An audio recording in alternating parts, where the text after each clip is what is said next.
one of the easiest ways that I can tell you this is the rules that you believe apply in the relationship don't. Because while you're looking at this thinking it's a normal relationship, he just has childhood issues, just has an avoidant attachment, he's just struggling this with, it doesn't matter. If he's a liar, he's not helpful at all. If he's a liar, you don't have a relationship. You have a situationship that you're not sure about what's actually true. If you're in a narcissistic relationship today, whatever you think the relationship is supposed to be, it's probably going to be off. Now, the reason why I say that is because normal relationship rules don't apply to this relationship. They just don't. So whether you've been with a narcissist over and over and over, or this is your first time experiencing this level of toxicity, just know that it is different than anything you've ever experienced. Simply because the person that you're with, you might think is going to respond or react a certain way. You might think actually cares about you or actually loves you. You might think that there's some type of connection there, when in reality, the majority of those things are completely false. When you're in a toxic relationship, it becomes apparent pretty quickly that this person has other agendas than what you do, has other definitions of love than what you do, has different rules that they're going to live off of than what you do. And so you need to understand that inside a narcissistic relationship, different rules apply, aka there are none. Simply because when you're in this game of dealing with a narcissist, and they view it oftentimes as a game, messing with their prey, messing with how you're responding or reacting, seeing what levers they can pull to manipulate the reality of your life. When you're inside this game that's happening with you and the toxic guy in your life, you realize it's starting to be a play. It's starting to be something that he's doing to try to manipulate and trigger you. The rules that you're playing inside of this game are typically made up in the moment by what he wants, by the perspective of what he wants to do. Have you ever played a game where someone announces halfway through that, oh, that's not the actual rule, or this is a house rule that we do, or this is something, all of these different pieces that change mid-game. Sometimes it can be frustrating, sometimes it can be exciting because it actually puts you ahead. There's all these different pieces that happen in playing an actual game. But the problem is when you try to engage a narcissist playing his game, the rules don't apply. The rules are completely different. Simply put, you'll have a narcissist that will cheat on you and will say that he's allowed to, even say that he is entitled to, say that you were on a break, and say that it was something that wasn't that big of a deal, but you're making it a big of a deal, or just lie completely to you and have you think that it didn't even happen. But when you start to even have interactions with someone else, even a friend, that's an issue because he's not in control over you. Narcissists are extremely hypocritical. Do what I say, but not as I do. He'll tell you not to do different things. He'll make sure you're punished for doing certain things, but then those rules don't apply to him. This is the level of accountability and responsibility that when you put that back on the narcissist, oftentimes they'll freak out. They'll run away. They'll blow up. They'll explode on you simply because you held him accountable, simply because you made it about him. Now, one of the easiest ways that he'll do this is his phone. You end up looking at his phone and you cross this proverbial line of privacy. And this is where everybody gets up in arms sometimes of like, well, you broke my privacy. This is where the narcissist in your life is going to start saying, I can't believe you went through my phone. Because the whole distraction has to be on you breaking privacy versus him cheating on you. Do you know how many women have realized and found out that they were being lied to, manipulated, and abused simply by looking at their partner's phone? And then you have the audacity of other people and the narcissist to even come back at them and say, well, you shouldn't have been looking at his phone. Like that's an invasion of privacy. Well, how about the invasion of privacy of someone that's emotionally connected that's abusing you? What about that invasion of privacy? Does that not matter? But you'll have the narcissist in your life that's going to attack you. Now, what's happening in this moment is he's going to attack you with different rules. Those rules might be that he expects your phone to be accessible. He expects to be able to see what's going on in your life. He expects to be able to have you limit your interaction with other men. You can't have another friend. You can't have someone that's in your life. You can't interact even to the place of where he doesn't want you around your coworkers because they might be male. You'll see this where he'll try to manipulate and get you to a place of pure and total isolation. Now, the reason why this isolation is so important for him is simply because he has to make sure that you're dependent on him. But he can't be solely dependent on you, which is why he has to find other supply, other people to validate his image that he's putting out there. Because you've actually seen underneath the image. You've seen underneath the mask. You've seen the abusive asshole that he actually is at home where other people haven't seen that. So he has to be able to keep up appearances and look a certain way because the same rules do not apply to him that he applies to you.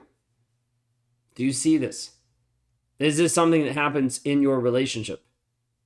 Could be your phone, could be interactions, could be cheating. There's multiple different things that it applies to. Oftentimes it will apply in the area of accountability and responsibility. But this part oftentimes gets mixed up and interwoven with projection.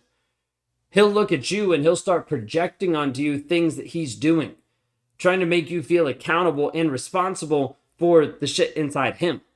So he'll do something that might be toxic. He'll do something that might be abusive, whether that's cheating, lying, abusing, manipulating, gaslighting, like emotionally abusing, all those different pieces, and then oftentimes turn it around on you. Maybe even calling you the narcissist after you brought it up.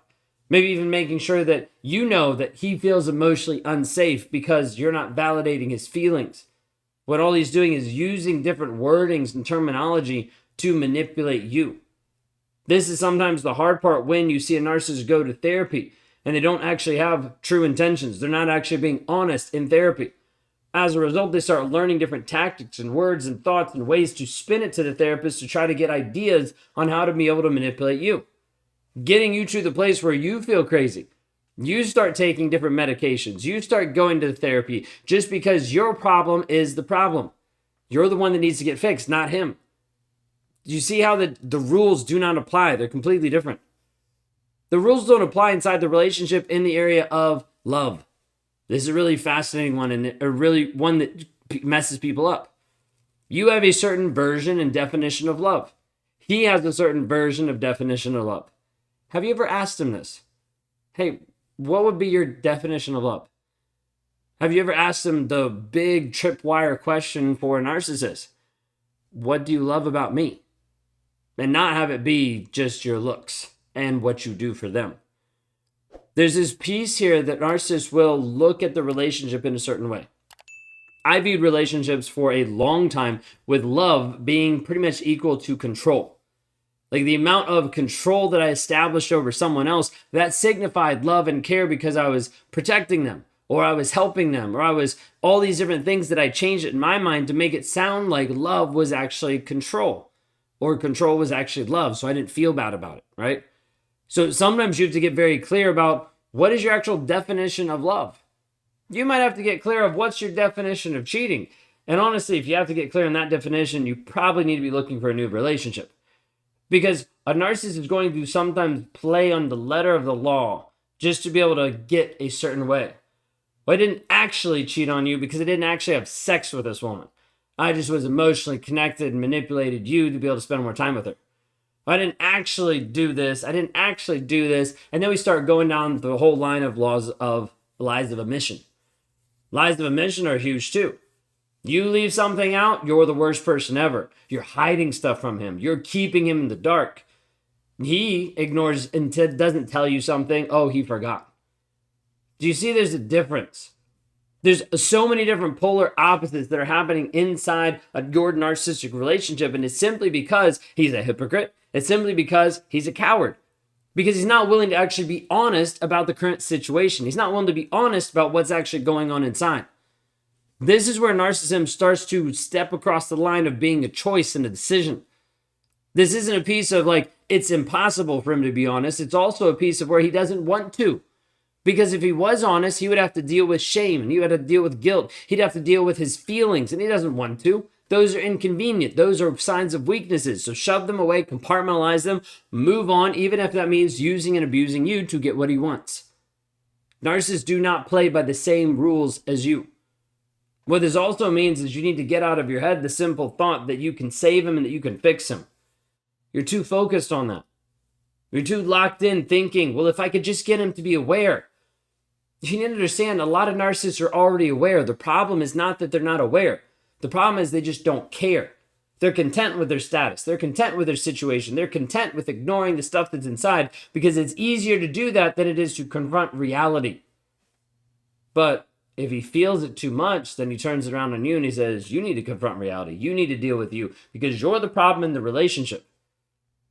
Know that when my wife and I first started going through all of the different counseling and trying to repair stuff after the first affair, there was all these pieces of trying to project onto her. Well, we wouldn't be here if you hadn't communicated this way. We wouldn't be here if you hadn't been emotionally unavailable. We wouldn't be here. And all the things that I created in the relationship had to throw back on her. So I felt better about myself. And it was a way of avoiding accountability. And as a result, nothing changed. I ended up shifting and adjusting certain things, behavioral modification at that point, and then went back to the same exact thing. Simply because there wasn't a transformation. There wasn't a difference at that point internally. There wasn't this piece inside of me that says, I'm going to be honest to myself, to God, to my wife, to my therapist, no matter what. That shift came later. Came later when I decided this is going to be my transformation. This is how I'm actually going to continue to grow and develop who I am. And it's going to come at the forefront of me actually burning the ships and saying, this is the honesty that's going to be on the table. Telling people I've had affairs. Telling people that I've cheated on my wife, that I've emotionally abused her. Telling people that this is how a narcissist thinks because this is how I've lived. All of the stuff that I talk about and I teach is not some theory, but has been reality of interacting with over 3,000 clients. It's been reality based on my life, how I've shown up, how I've not shown up. And today, one of the easiest ways that I can tell you this is the rules that you believe apply in the relationship don't. Because while you're looking at this thinking it's a normal relationship, he just has childhood issues, he just has an avoidant attachment, he's just struggling this with, it doesn't matter. If he's a liar, he's not helpful at all. If he's a liar, you don't have a relationship. You have a situationship that you're not sure about what's actually true. My job is to help ground you to the facts. Get you clear about the reality you're at, because otherwise you will gaslight yourself into sticking inside a trauma bond, convincing yourself that you're believing and he's acting a certain way and it's just temporary. But that temporary turns into 20 years of abuse that you keep telling yourself that it's going to get better. You keep telling yourself that you're going to scratch it off and you're going to get the lottery ticket. But the problem is, reality is you're not going and you're not even buying the winning ticket. This whole piece starts to sell you reality and a hope that's not actually true. That's just keeping you stuck and keeping you pulled into this relationship longer and longer. Sometimes simply because the relationship rules don't apply and you think they do. And that's the problem. If you're stuck in this hope for the relationship, or you're stuck with this mindset, this thought process that currently has you confused, I want to help change your mindset. Not by manipulating you, but by getting you clear on the facts.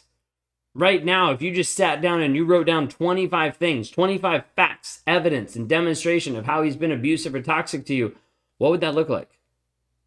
If it's easy for you and you write this down, and all of a sudden you have this awareness and this awakening of it, reach out for help. Because until we help you change your mindset and your thought process, rewire how you're actually approaching the situation, you'll continue to believe that you have some type of a healthy relationship, or you continue to believe that this is what life is about, or this is just how your relationship is going to be. And it could be so much more. But you have to be able to understand that the regular relationship rules don't apply to you and to him. He's a hypocrite. He's a coward. He's a liar. And as a result, you're never going to have a relationship that's going to grow beyond a very surface level. If you're ready to move forward in your healing process and what I've said today resonates with you, then go to rawmotivations.com/breakthrough. Because I want to show you a video there where I actually provide the tools and the keys for you to move forward in your healing process.